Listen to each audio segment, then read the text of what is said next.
Hello guys, welcome back to my channel. आज हम start करेंगे एक पोएम जिसका नाम है I think continually of those who were truly great, जिसको लिखा है स्टीफन स्पेंडर ने। सो ये पोएम स्टार्ट होती है I think continually of those who were truly great who from the womb remembered the soul's history. So poet यहाँ पर historical figures को याद करते हैं जिन्होंने पास्ट में बहुत बड़े बड़े काम किए थे। आगे पोएट इन लोगों को नेचर से रिलेट करते हैं, जिससे पता लगता है कि नेचर जैसे परपेचुअल है, एंडलेस है, वैसे ही इन लोगों की जो हिस्ट्री इन्होंने बनाई है वो भी परपेचुअल है। यहाँ पे एक लाइन है जिसमें लिखा है आर्स आर सन्स। सन्स यहाँ पे ये सिग्निफाई करता है कि कितनी एनर्जी थी उन लोगों के अंदर। उनकी एनर्जी, उनकी वाइटैलिटी, उनकी एक्टिविटी को सिग्निफाई करता है सन। एंडलेस एंड सिंगिंग, इससे ये मतलब है कि नेचर की तरह एंडलेस थे। सिंगिंग से मतलब है नेचर में एक रिदम होती है, वो इनके अंदर थी।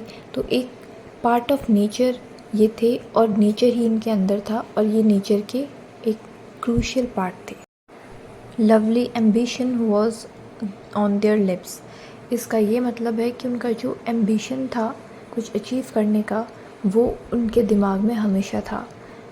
वो कभी भी डाइवर्ट नहीं हुए, उन्होंने हमेशा अपना फोकस अपने एम्बिशन पर बनाए रखा। ऐसा कंसंट्रेशन था उन लोगों का, इसीलिए आज भी हम उनको याद करते हैं, क्योंकि उन्होंने उस टाइम पर कुछ ऐसी बड़ी चीज़ें हासिल की जो बाकी लोगों ने नहीं की थी। आगे पोएट ने उनका कंपैरिजन ब्लॉसम्स से किया है कि वो एक ब्लॉसम ट्री की तरह थे और उनकी जो डिज़ायर्स थी वो ब्लॉसम्स की तरह उनके बॉडी से गिर रही थी।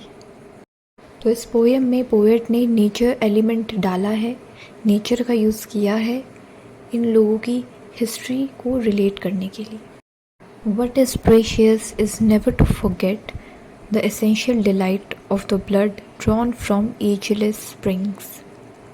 पोएट यहाँ बोलते हैं कि उनकी हिस्ट्री, उनके बारे में जितनी बातें हैं वो इतनी प्रीशियस है कि उनको कभी भुलाया नहीं जा सकता। वो भुलाने लायक बातें नहीं हैं। उन्होंने कुछ ह्यूमन काइंड के लिए कोई ऐसी चीज़ें की हैं जो कि आज तक बहुत ही ज़्यादा एसेंशियल हैं। Blood drawn from the ageless springs, यहाँ एजलेस स्प्रिंग की बात करके पोएट ने ये बताया है कि उनका जो सोर्स ऑफ पावर था वो गॉड थे।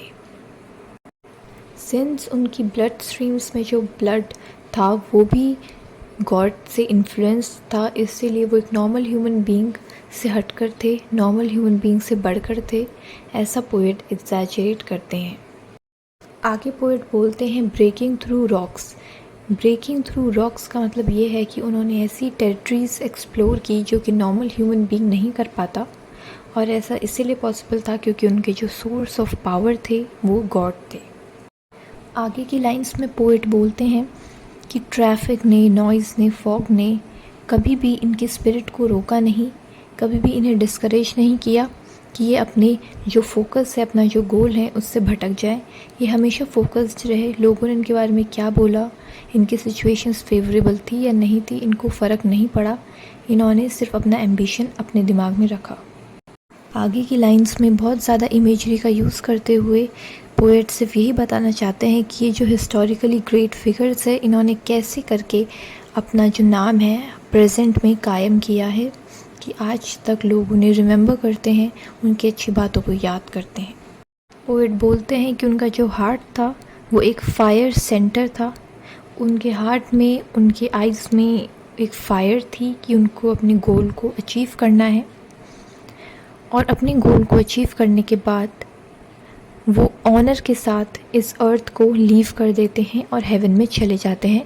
सो ये पोएम एक तरह की ट्रिब्यूट है उन सारे लोगों के लिए जिन लोगों ने ह्यूमन काइंड के लिए, मैन काइंड के लिए बहुत सारी ऐसी चीज़ें की, अपने आप को सेक्रीफाइस किया कि वो आज तक याद रहते हैं। आई होप आपको ये पोएम का एक्सप्लेनेशन अच्छे से समझ आ गया होगा। अगर आपके कुछ डाउट्स हैं तो आप मुझे कमेंट सेक्शन में लिख कर बता सकते हैं। बाकी मैंने बहुत सारे वीडियोस ऑलरेडी अपलोड कर दिए हैं अपने चैनल पे और उनकी प्लेलिस्ट अलग से क्रिएट कर दी है।